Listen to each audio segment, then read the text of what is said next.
This is the Read to Lead podcast, episode 410.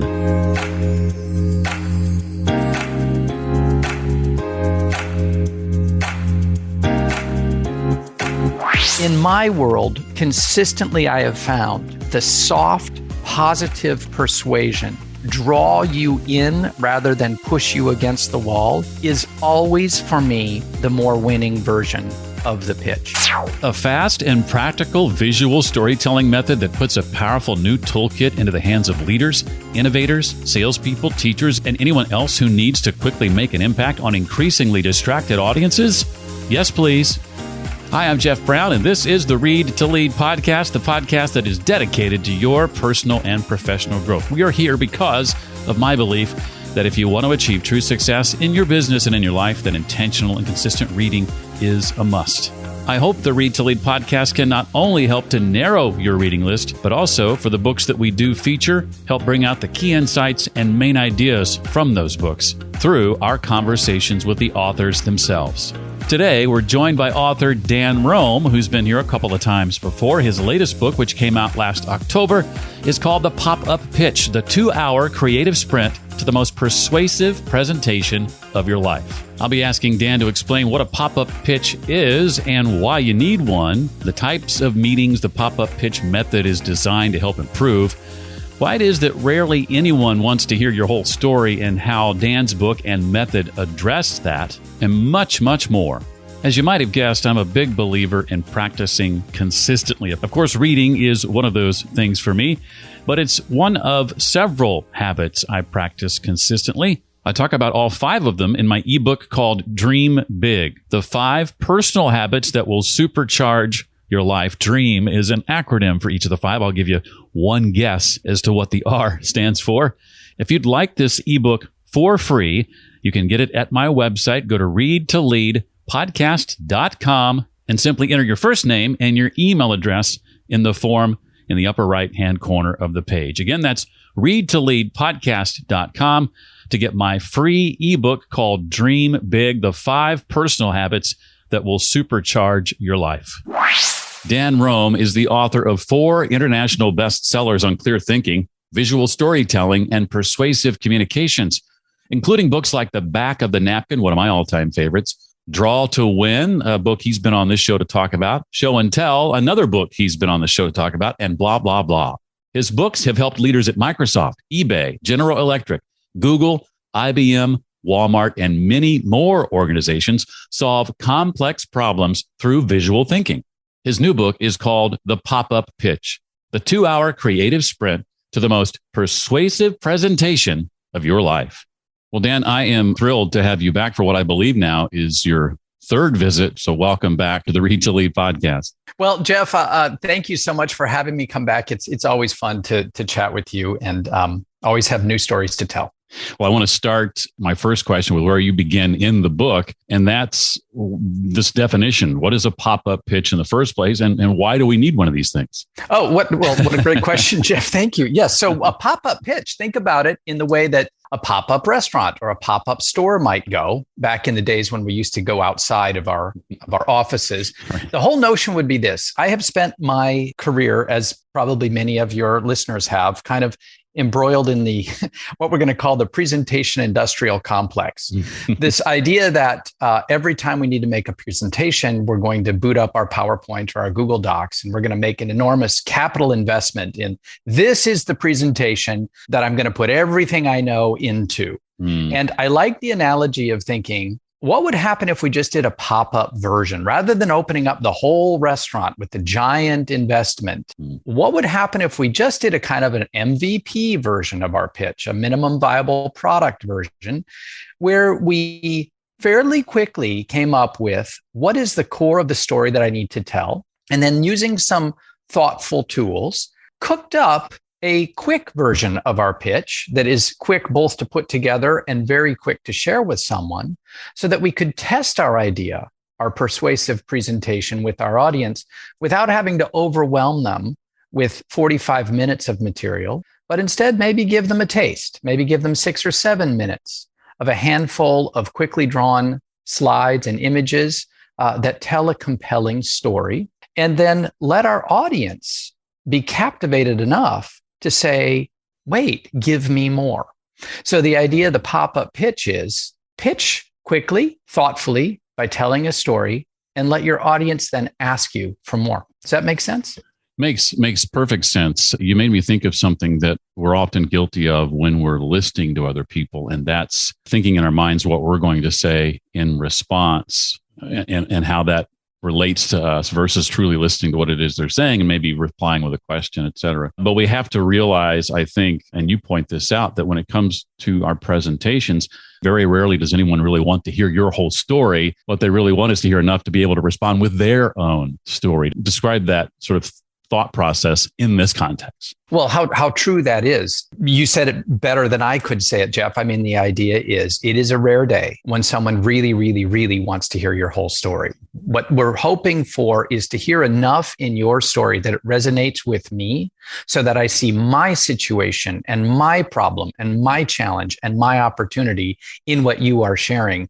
And then if you've told your story beautifully enough, I can't wait for the opportunity to say, oh, Jeff, that's so awesome. Let me tell you about my reaction to it, which in the typical presentation situation, we don't really do. We think I've been given an hour to pitch my goods. I better take the whole hour. Well, if you're going to be up on stage and you've been given an hour, then, well, you better be really prepared to entertain for an hour. But that's pretty rare. Usually in a pitch situation, it's meant to be much more of a give and a take. And I think as the presenter, we might want to think about taking a little less and maybe giving a little more. And interestingly, that means listening more. So yes, we're the one with the idea that we need to share. That's why we're the one making the pitch. And we can talk later, Jeff, about what a pitch might be. It can be a lot of things, but we're the one with the idea that we'd like people to think about or the product that we'd like people to try, what have you. Why don't we share it with that audience in the form of a story that very quickly starts to sound to them like a story that is their own,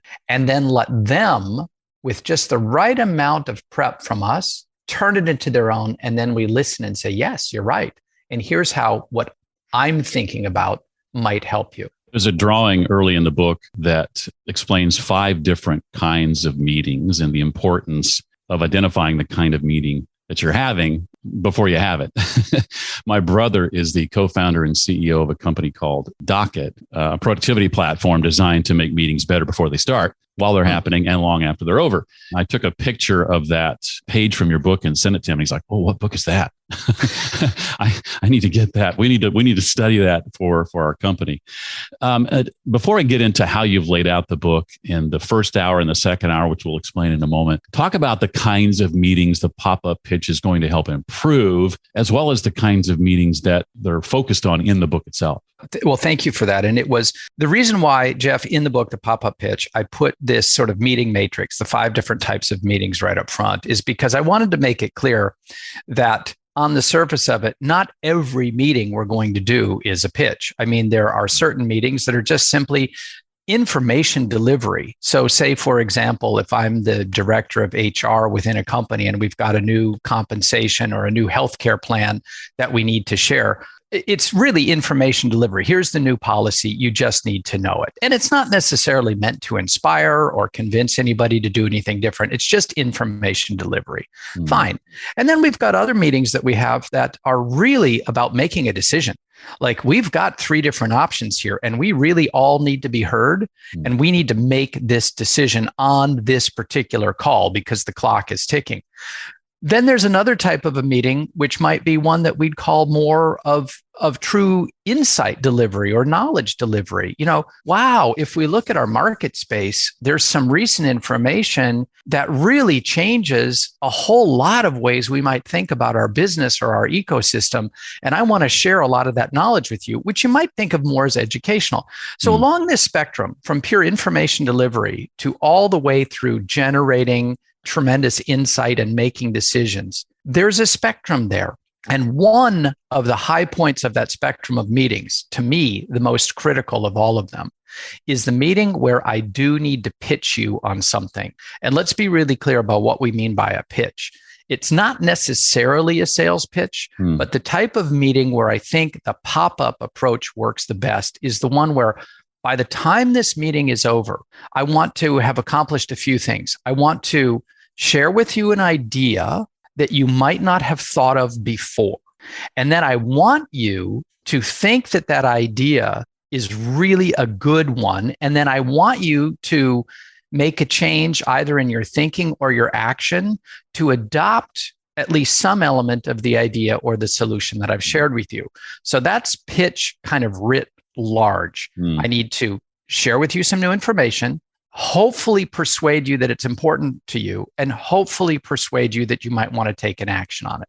That's what I consider the pitch meeting. Learning how to be a good and quick and visual storyteller is going to help you in the whole spectrum of meetings. I mean, even if you are the HR exec and you've got a new policy to deliver, to be able to share with people why you've done it and how it's going to benefit them, and here's the ins and outs of it, it's going to help if you're a good storyteller.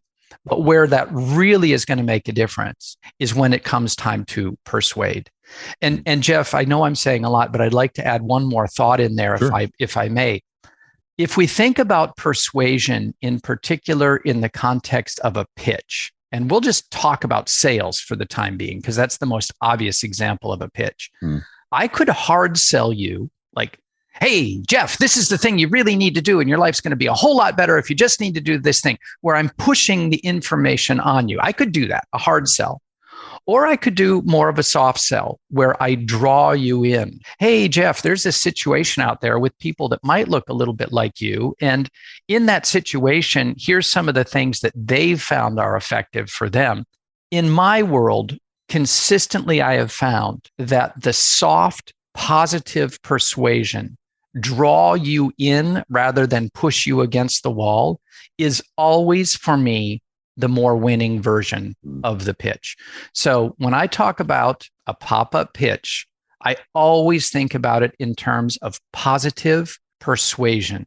Even if the news that I have to deliver is bad news, that news will be received much more effectively by an audience if I am honest and I deliver even the bad news within the context of a story that still feels good. And that's a little bit of a nuance, and we can talk about that.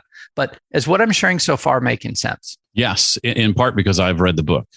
Okay, good. No, it's making perfect sense. I'm teasing. I mentioned a moment ago that the way Dan has laid this out is, part one, if you will, or exercise one is a 1 hour process, and that's creating what's called a visual decoder. Part two is the 10-page pitch template. For many of us, and there's a quote from you, Dan, in the book that I like that caught my attention. We've been taught that storytelling is a word game, and until you have words, you don't have a story. Talk about this misconception and how the visual decoder addresses that specifically. Yeah. Wow. Thank you, Jeff. What a great question. It goes right to the heart of pretty much everything that's in the book and everything that I've learned over these decades of doing so many thousands of presentations. We want to be storytellers. We understand that. The notion of being a storyteller in business is kind of a giant thought that's out there in the zeitgeist of presentations and sales and business. Storytelling is king. We know that now. And part of what we're reflecting on is the fact that we've all been raised hearing and watching stories, whether that's in movies or novels or grandpa or around the campfire or sermons or what have you. There's stories all around us. And we know that stories, for emotional and even neurochemical reasons, neurobiological reasons, are the most positive way, the most influential way to share information with someone. So we know that. We know we want story. But most of us think that a story is just a string of words that are put together. That's not really true. Most stories actually begin with a kind of a vision, an idea of images and events and characters that spin out over time. And then the story becomes the verbal narrative that we apply to this kind of epic journey so that we can share it in a linear fashion. But the story doesn't begin with the linear ABC. The story begins much more visually with something that we conjure in our mind's eye. So that's what I mean by the visual part. And that's why in the 2-hour practice that builds you your pop-up pitch, as you pointed out, I advocate that the first hour be spent on just drawing pictures. And you mentioned this tool that I call the visual decoder. It's a very, very simple structure. It's just a little folded pen and paper exercise that forces us, whether we're visual people or whether we like to draw or not, into trying to capture the story, the grand story that's already in our mind in a way that's maybe a little faster and a little more intuitive for most people than trying to write it out. And so that's what we're going to do is we're just going to sketch out. And literally, Jeff, it's you have a story you want to share. Who's in it? Draw me some little stick figures of who are the main characters. Cool. Take 2 minutes to do that. Then draw me another little picture that's a little map. At the beginning of your story, where are these characters located? Like, is the little Red Riding Hood character going to walk through a forest on her way to the house? And, that's silly, but think about it in terms of, say, a business pitch as well, where I'm going to try to get you to buy a new piece of software, for example. Well, what would happen if the characters were you and your customers? And maybe it's not a forest so much, but maybe the landscape in which you and your customers are located is a really complicated technical ecosystem with lots of players. Well, why not just draw a little map of what that looks like? And then after you've imagined these characters in this kind of a setting, what needs to happen? And then just draw me a little timeline. What happens at the beginning? What happens in the middle? And what is sort of the grand reveal at the end? After these characters have done something, how have they changed? And what do they look like at the end of this story? And just draw it. And I go on. But what's cool, and I've seen this thousands of times, if you take people who are either great storytellers or people who think that they're miserable storytellers, and you give them this simple little visual decoder structure, and you set a clock, and you say, I'm going to ask you to draw these 5 pictures, and I'm going to walk you through each one of them, and I'm going to give you 2 minutes to draw each one for a total of 10 minutes. The story that's in your mind will emerge, guaranteed. And very often, there are very, very few words in it. It's powerful.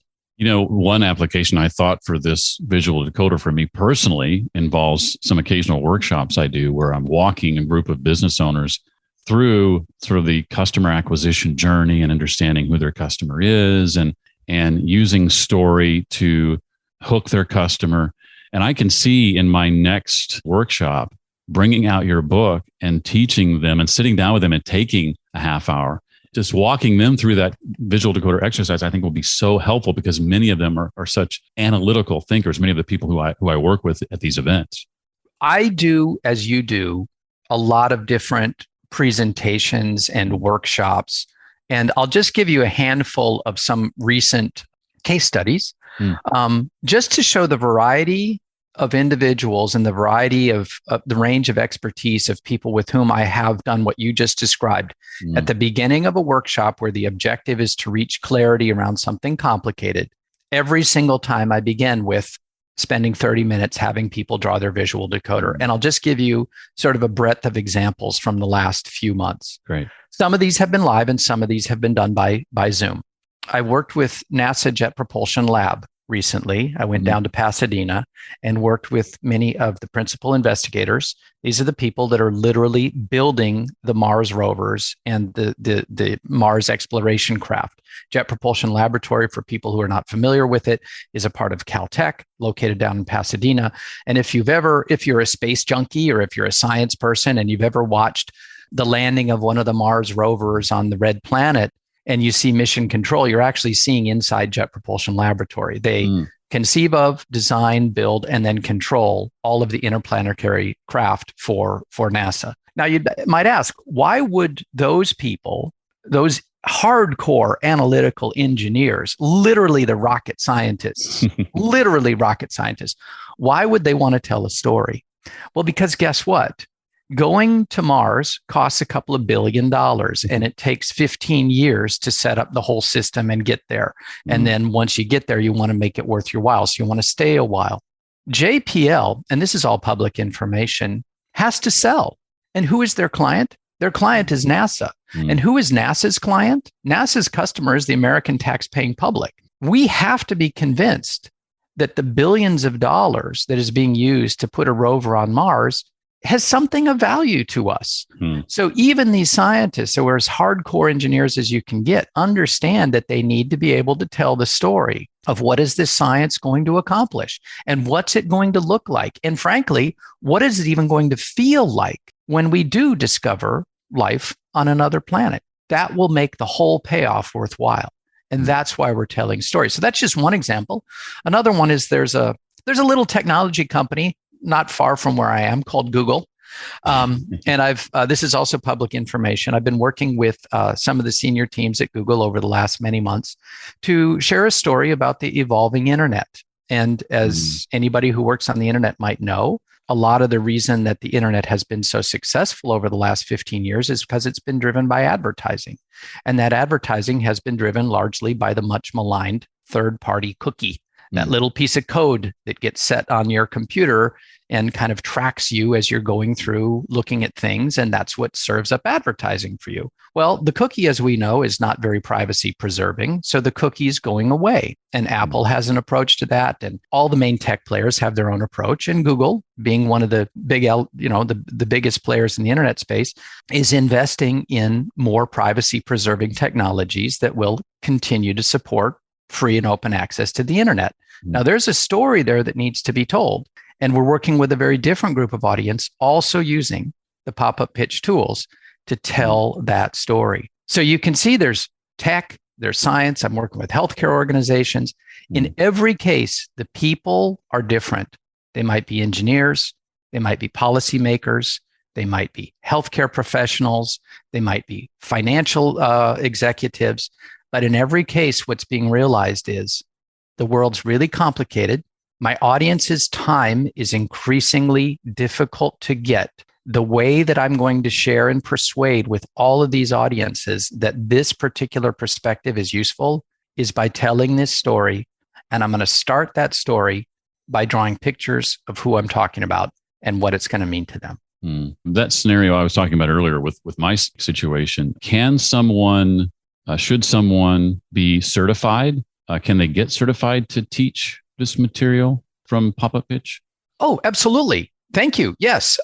In fact, Jeff, I, for the last 12 years, have been running an online video-based training academy. It's called Napkin Academy, the napkinacademy.com. And yeah, there's a certification process there. And all of the lessons that are in all of my books, going all the way back to the back of the napkin 10 years ago. And you mentioned some of the other show and tell about how to make a great presentation, even if you're terrified of getting on stage. And now the pop-up pitch, which is really providing you with the content, quickly creating the best content. All of those lessons are available on napkinacademy.com. And sure, you can absolutely get certified and give yourself a diploma to put on the wall. And for people who are on LinkedIn, Napkin Academy has a certification process. So when you've gone through the red belt and black belt lessons, you get a little icon that you can put on your LinkedIn profile and that kind of thing. So absolutely. Awesome.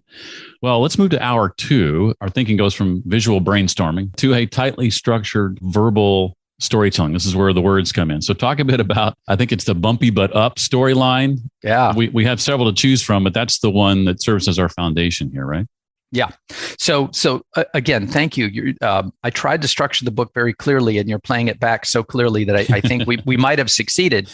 The first hour is you spend unpacking your story with your pictures, which we've just described. Now that you've got your drawings on some sketches, some pads of paper, now it's time to craft that verbal narrative, to bring the words back in.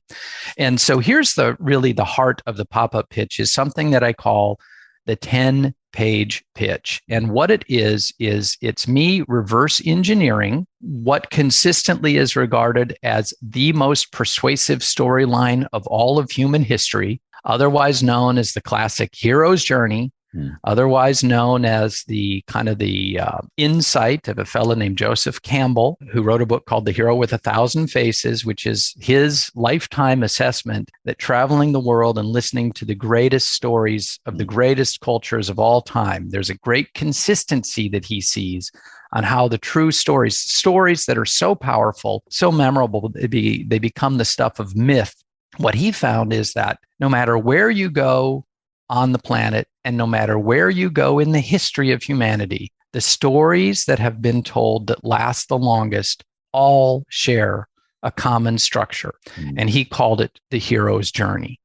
And the idea is all of us are heroes in our own life, and most all of us are reluctant heroes in this world. And that these great myths follow this kind of bumpy, but ultimately uplifting storyline with a series of very predictable emotional turns and moves.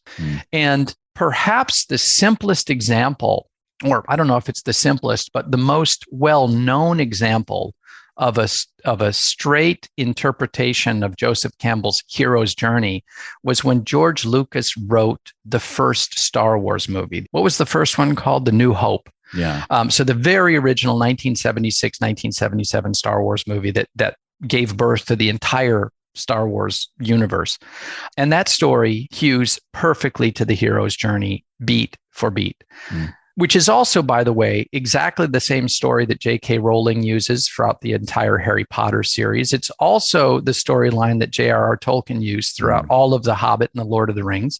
It's also the storyline that the entire Marvel comic universe uses to tell each of their stories, whether it's Spider-Man or Iron Man or Wonder Woman. She's DC, but same notion. You got to make that distinction. You got to be clear. Someone will get mad. It's the same storyline that is used in the Hunger Games. Pretty much every incredibly popular story uses exactly the same storyline with exactly the same set of characters. We just change the name, change the age, change the gender, change the nationality, but we're telling essentially the same story. So my thought was, if I've got a business story to tell, why would I not just use the same storyline? Why wouldn't I do that? So what I've done is I broke it up into 10 discrete steps, 10 turns, each one of which is defined by one sentence. In your opening slide, you are going to establish common ground with your audience. In your second slide, you're going to terrify your audience by saying, no matter how good things look today, there's a giant problem coming up tomorrow. And then in your third slide, you're going to say, but guess what? On the other side of that problem, there is hope. And then on your fourth slide, you're going to say, but you know what? We're not going to realize that hope if we keep doing the same dumb stuff that we've been doing up to this point. So here comes the grand reveal. Here's the use the force moment, Luke. On the fifth slide, you say, but wait, what would happen if this time you tried something different, a bold move that shifts the landscape so that it actually is solvable? And that, Jeff, is where you introduce the product or the service or the promise that you wanted to persuade someone with. Now, here's what's cool. In that entire 10 slides, that entire 10-page story, you do not even introduce your solution until you're at the halfway point. The entire first half of your story is not meant to terrorize your audience into saying, oh my God, the world is ending. It is meant to create an intentionally evocative set of ups and downs that draw the audience in so that whatever it is that you're about to reveal, they've already identified as exactly the thing that they need in their life to meet the ups and downs that they're facing. And then at that point, I don't want to say it's easy, but it's at least simple, because at that point, you've already established the hook. And here's where you insert why you need my product X or why solution Z is the one you need, because it is the unique one that this time around provides that bold use the force moment that people needed all along. And then you end the whole 10 by saying, but you know what will happen if you actually adopt this new solution? Not only will you solve the original problem, but you will attain a level of security or greatness or success far beyond what you originally sought out to. And that's the real key of those hero's journey stories, is that by the time you've slain the dragon with Excalibur or with your magic tool or your magic wand or what have you, by the time you come out of it at the end, it was never about slaying the dragon. It was about living a better life or offering an even bigger solution. And imagine if you could do that with your software solution or with the new product that you're seeking to persuade someone to buy. I like how you've tweaked the hero's journey a bit to make it more effective for business storytelling. Maybe share a little bit more, if you don't mind, about how you've borrowed from behavioral economics. Like, what is that? Oh, sure. Wow. Yes. Okay. So behavioral economics. And here I'm going to introduce a whole bunch of guys named Dan. There's a fellow named Daniel Kahneman who wrote a book called Thinking Fast and Slow. He's a Nobel Prize winning economist, fantastic, fascinating character, and one of the leading lights in this science of behavioral economics. There's another fellow named Dan Ariely, who a decade ago wrote a book called Predictably Irrational, also about behavioral economics. The notion is this: throughout much of the history of the dismal science of economics, the perception was that we as humans are driven by rational decision making. And you could build economic models, which many people have done, based on rational decision making, that each of us will make decisions in order to maximize the utility of our resources over the long term. And it doesn't work because we humans are a really, really fallible animal. And that it turns out that we don't make decisions based on rational thinking at all. And the beauty of what so many people in behavioral economics have begun to study is that the ways in which we are irrational are actually quite predictable. That what we really seek from life is not to maximize utility over the long term. If we did, economics would be easy. But what we're seeking to do is maximize emotional feeling at each moment of our day. And that is both a trap and it's a gift, because those emotions are driven by our ancient need as an animal to try to survive. And so we tend to make decisions in the moment that are based on what do I need to do to survive right now. So what they've been able to do with behavioral economics is break down a lot of the decision-making process that people make so that we can understand it. And what I've taken is some of those insights, such things as positive priming and positive framing, and some of these terms that come from the world of behavioral economics, and weave them in to that 10-page story so that we know that by the time you finish the story, people are going to feel good about what you've shared with them. And someone who's feeling good is more likely to make an abundant money spending decision than someone who's feeling really awful. And so I sound maybe a little like a broken record, but again, the work of designing the best story that motivates people to take positive action has already been done. The work of identifying and building out that story has been done by generations of people before us. All I've done is, metaphorically stand on their shoulders and say, well, if we break it down into 10 slides and each slide has this emotional intent to lead to this outcome, it's a pretty straightforward process to literally, Jeff, in 2 hours, create the best presentation you've ever given. I love it. As you were talking about all your Dans, I couldn't help but think of all the Dans I've had on this podcast. There are at least a dozen authors named Dan or Dana that I've had on this podcast over the years, and many of them multiple times like you. So I've had the chance to see Dan present in person years ago at I think it was an Exact Target conference before they were acquired by Salesforce. This was in Indianapolis. And of course, one of the things, Dan, that you're so good at is drawing on your slides as you're telling your story, as you're presenting. I'd love you to just kind of talk about some of the tools you use. I'm sure you get asked this often. I didn't want to lead with this, but I'm so desperate to know, is it just simple PowerPoint and, a pen writing on the slide in PowerPoint? Is it something else that you like to use to make those drawings and keep people engaged as you're presenting? No, you got it right.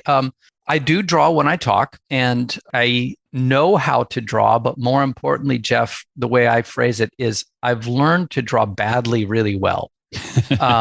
So it's just practice. It's just like maybe speaking a language or learning how to ski or something. The first time you try it, you're just not very good, but with a little bit of practice, you get better at it. So I encourage everybody to just practice, chewing gum and walking at the same time. In this case, it's talking while you draw. And the first time you do it, it'll be hard, but over time, it'll not only become second nature, but what will often happen for many people I've met is that we become more verbally lucid when we are drawing as we talk, because we have kind of a back and forth going on between our mind's eye and the sheet of paper and our verbal mind. That's not true for everybody, but it's true for a lot of people, that we actually become more clear and our verbal communication while we're drawing at the same time. But back to the tools, and I appreciate you asking, just on a very practical, tactical basis, my number one tool, even under the home, being locked in the office of COVID for these last 18 months, is this giant whiteboard that you see behind me. And I know that people are just listening to this, they can't see it, but I've got a big whiteboard behind me. I've got a good webcam that has a good depth of field. I actually bought a Logitech Brio, B-R-I-O, and it's a great webcam. It's better than I found on my laptop because it's got a good depth of field. What that means is I can literally be on a call with someone, as you and I are doing, and be drawing on the whiteboard at the same time, and they will see it. Now, that's great if you have a whiteboard available to you, but most of the time we don't. And a whiteboard is kind of useless if you're trying to present to a lot of people at the same time. So draw on a whiteboard. That's awesome. Of course, there are lots of digital tools. If you have an iPad, you can draw on your iPad. That's fine. I use a Microsoft Surface. I love it because it is a fully functional laptop that has a pen that comes with it, and it's got a touch screen, which is also fine. But how do you draw while you're presenting? And I still am very old school in the sense that I still just use good old garden variety PowerPoint. And believe me, Jeff, over the years, I've used every piece of shared whiteboarding software available, every type of on-screen drawing tool that's available. And for the basic type of sketching that is useful for me in a live presentation, I simply go into PowerPoint. I even have a blank page. I go into presentation mode. And for those of you who've ever used PowerPoint, you've probably never seen it. When you're in presentation mode and you're just looking at your slide, and if you roll your mouse or your finger over the lower left-hand corner of the screen, there's a little pen icon that appears. It's been there every single time for 25 years, and no one's ever seen it.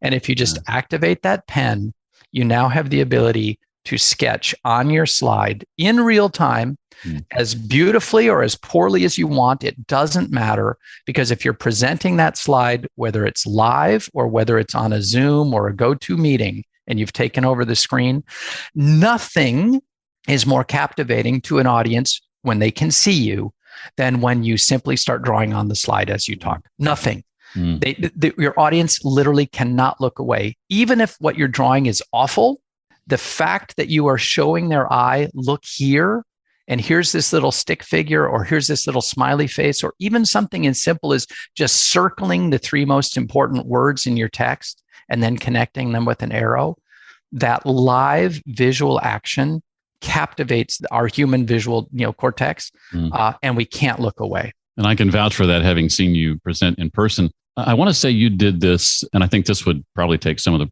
the pressure off for many. You had drawings you had done by hand, I think, that you drew in advance on the slide, and then in the moment you were often embellishing those. Is my memory accurate on that? Never ask the magician how they do their secret, how they do their trick, but I'm going to tell you, because you're right. The magic of the person who's drawing live is that it's sleight of hand.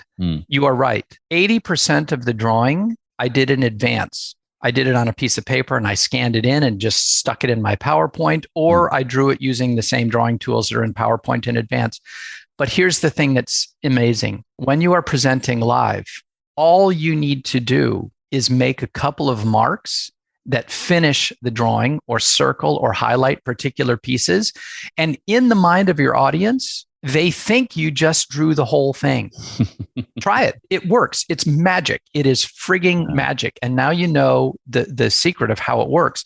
And there's a corollary to it as well, which is, much as I advocate drawing while you talk, unless you are incredibly accomplished, meaning you've put in your 10,000 hours of practice, every time you try to draw something while you're talking about it, it's too slow, no matter how good you are. Yeah. Even the time it takes to write the word, new solution. Nobody wants to watch you write down that word. It's too slow. So what you simply do is you pre-create your slide so that 80% of what you're going to draw is already there. And then when you talk, you simply complete the last 20%. You just close the circle the word, add the last two letters, and the audience will think that you just drew the whole thing live in front of them. And that's where the magic takes place.